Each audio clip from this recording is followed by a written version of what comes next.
Começa hoje em Baku, capital do Azerbaijão, a principal cúpula de clima do mundo, a COP20. A edição antecede a edição que será realizada aqui no Brasil, em Belém. E a Renata Afonso foi conhecer um projeto de carbono aqui no estado de São Paulo. Onde é que você está, Renata? Bom dia. Bom dia, Tavinho. Estou em Nazaré Paulista, 1h30 aqui na Serra, 1h30 de São Paulo, na Serra da Cantareira.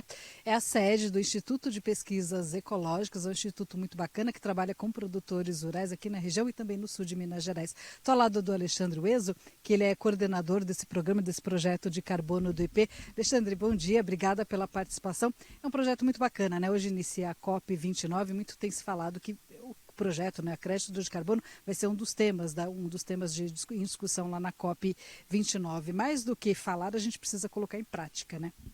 Bom dia, Renata. Não, sem dúvida. Esse é um assunto super importante e a geração de crédito de carbono é uma forma da gente incentivar com que os produtores eles façam a restauração em suas propriedades, né? Então, a gente está aqui na região do Sistema Cantareira, que é uma região super importante, não só por essa questão da restauração florestal, mas também pela questão da água, né, que vai para a região metropolitana de São Paulo. Então são vários benefícios, né, que são gerados a partir da criação dessas florestas. Davi, vou pedir para o Paulinho mostrar, antes de falar um pouco do projeto. Essa aqui é uma área, essa aqui é a sede do IP, como eu já disse, é uma área que foi restaurada, ela foi reflorestada, são mudas da Mata Atlântica, né? Plantas da Mata Atlântica. Há 12 anos começou essa restauração. E o que tinha aqui? Que era uma área de pastagem, uma área degradada. Então o IP, quando veio aqui para a sede, ele começou a restaurar essa área, trouxe algumas mudas da Mata Atlântica. A gente tem aqui o palmito jussara e também tem os IPs. E aí, com o tempo depois, a mata, a própria floresta foi se restaurando sozinha. É isso, né? Aqui era uma área degradada. Exatamente, aqui é um exemplo, né, que é possível a gente fazer essa mudança. Então, anteriormente, cerca de 12 anos atrás, aqui era uma pastagem bem degradada. Lembrando também que aqui a gente está às margens, né, do Atibainha, que é um dos reservatórios que faz parte do Cantareira. E a partir então dessa pastagem, a gente fez o que a gente chama de plantio total, onde a gente plantou espécies nativas da Mata Atlântica. E hoje em dia a gente tem uma floresta que a gente não precisa mais fazer intervenção nessa floresta, né? E é tão gostoso aqui. Vamos descer um pouquinho mais aqui para a gente mostrar. Você consegue enxergar daqui? Aqui tem um corredor de IPs ali para frente, né? Exato, aqui a gente plantou um corredor de IPs. Esses IPs, na verdade, eles são um pouquinho mais novos. Quando o IP fez 25 anos, a gente fez uma festa e a gente fez o plantio desses IPs, né? Então é o que a gente chama de Alameda IPs também. E essa trilha ela vai sair lá no reservatório. Esse reservatório que abastece São Paulo também, né? Agora, com relação ao projeto, é um projeto que vocês pretendem implantar em janeiro do próximo ano. A gente viu agora os mapas, vocês finalizaram o estudo. O que é exatamente esse projeto? Exato. Então, esse projeto, a gente ampliou a área, né? Então, aqui a gente está na região do Sistema Cantareira, mas a gente ampliou para uma área muito maior, né, que é a região do Sistema Cantareira. Só para a gente ter uma ideia, o Cantareira tem cerca de 230 mil hectares. A gente expandiu essa análise para 5 milhões de hectares, né, onde a ideia, então, é a gente definir, por exemplo, áreas prioritárias para conservação, ou seja, aquelas áreas que são muito importantes dentro dessa região, como, por exemplo, a própria Serra da Cantareira, da Mantiqueira. Não, Serra do Japi também, né? A Serra do Japi também. Então, a gente define essas áreas prioritárias para conservação e a partir daí a gente define também as áreas prioritárias para restauração. Desses 346 mil, vocês acham que podem ser recuperados e devem ser recuperados, né? Sim, a gente aproveita também porque a gente faz uma análise olhando para as propriedades, né? Então a gente verifica como está o passivo ambiental dessas propriedades, porque a partir daí, se uma propriedade tem passivo tanto de APPs, né, que são as áreas de preservação permanente, quanto de reserva legal, eles são mais propensos a participar do projeto. Então por isso que a gente faz esse mapeamento e por lei, né, essas propriedades na verdade deveriam ter floresta nativa, né? Então, ou seja, esse projeto ajuda não somente a geração de crédito de carbono a partir, né, da implantação das florestas, mas também ajuda na adequação ambiental das propriedades. Como é que funciona? Vamos descer um pouco mais para cá. Como é que funciona essa questão de crédito de carbono nessas áreas que vão ser restauradas? Então, os créditos de carbono a gente pode adquirir de diferentes formas, né? Por exemplo, tem os projetos na Amazônia, onde você tem o REDD, que é o desmatamento evitado, né? No caso da Mata Atlântica, os projetos de carbono eles são relacionados com a restauração florestal, ou seja, a gente faz uma linha de base onde a gente define qual que é a quantidade de carbono que tem numa determinada área que não é florestal atualmente, por exemplo, uma área de pastagem. Então, essa é a nossa referência, o nosso ponto de partida. Então, a partir daí, quando a gente faz a plantação dessa floresta e ela vai se desenvolvendo, essa floresta ela vai absorvendo carbono da atmosfera para o seu próprio desenvolvimento, para o seu próprio crescimento. E ela vai armazenar tanto nos troncos, nas folhas, nas raízes e também na matéria orgânica do solo. Então, ou seja, você tem uma diferença do final do projeto para o início, né? E é a partir daí que você gera esses créditos de carbono. E como é que funciona? O IP vai entrar com as mudas, claro, com o planejamento, mas também com o engajamento de produtores. Aqui na região é a mais pecuária? O que vocês têm aqui mais na região de produção?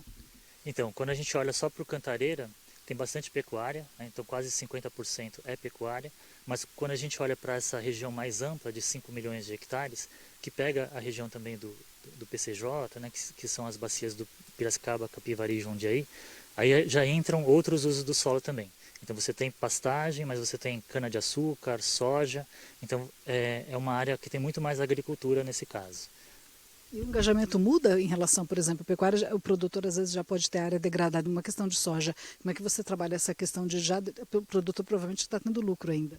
Exato, exatamente. Então, uma das análises que a gente faz é justamente quantificar o custo de oportunidade da terra, que está relacionado com o lucro que os proprietários têm em relação aos usos que ele tem atualmente. Então, é claro que se a gente comparar, por exemplo, um plantio de soja e uma pastagem, a soja ela é muito mais lucrativa, né? Então a gente espera que os produtores de soja tenham muito mais menos adesão, né, do que, por exemplo, quem tem pastagem. Mas aí é onde entra a lei também, né? Exato, exatamente. A gente tem que considerar todas essas questões, porque para se adequar, ele precisa também fazer a restauração das APPs e das reservas legais também. Com relação às mudas, Tavinho, o IP tem um viveiro, né, aqui mais próximo, dá uns 7 minutos, né, que você falou 7 quilômetros, né, que você me disse que tem algumas mudas que são produzidas lá, vão ser usadas para o projeto, só que o projeto é muito maior, né? Como é que funciona esse viveiro? Exato. A gente tem um viveiro, né, em parceria com a Prefeitura de Nazaré Paulista, que fica dentro da cidade de Nazaré. A gente produz cerca de 40 mil mudas por ano. Então é um viveiro relativamente pequeno, mas que serve também como cenário para educação ambiental. Então a gente leva muitas crianças para conhecer esse processo de produção de mudas também. E esse viveiro, conforme eu mencionei, ele é pequeno, então a gente tem que comprar de outros viveiros na região também para poder atender a demanda de restauração que a gente tem. E é só área de Mata Atlântica, vão ser mudas típicas, né, propícias, mudas da Mata Atlântica. Exato, são somente, como a gente está aqui numa região de Mata Atlântica, então esse plantio ele tem que ser exclusivamente para a Mata Atlântica. Isso quando a gente fala de restauração florestal, porque nos projetos de carbono podem entrar também os sistemas agroflorestais, ou seja, que são sistemas que misturam, né, as espécies nativas com espécies de importância de produção. Então, nesses casos, a gente pode colocar, por exemplo, café, né, ou outro tipo de produção, junto com esses plantios. E ainda assim gerar crédito de carbono, né, a partir desse sistema. Ótimo, obrigada pela participação. Tavinho, você viu só que interessante? O frescor que a gente sente aqui, né? Apesar de estar calor aqui em Nazaré Paulista, a gente está no meio da mata, no meio da floresta e está bem fresquinho. É legal esse projeto. Inclusive, a minha entrevista na sequência aqui vai falar um pouco disso também, de preservação e conservação através de um projeto lá no Paraná. E tem um aspecto educativo que ele frisou aí, que é muito legal, né, Renata? Sim, muito bacana. Eu queria só, se der tempo, de perguntar uma coisa para ele com relação à COP29. Você, como ambientalista, trabalhando com isso, acha importante essas discussões, elas precisam sair do papel e serem colocadas na prática, como esse projeto, né? Ah, sem dúvida, porque cotidianamente a gente está vendo essas questões das mudanças climáticas, né? O quanto que está afetando não só no Brasil, mas em outros países também. Então, essas discussões elas são fundamentais E é importante que essas discussões saiam do papel e sejam concretizadas no campo. E a gente vê a diferença, né? Obrigada. E a gente vê a diferença aqui, né, na cidade. E o mais importante de tudo isso foi o que ele disse no final.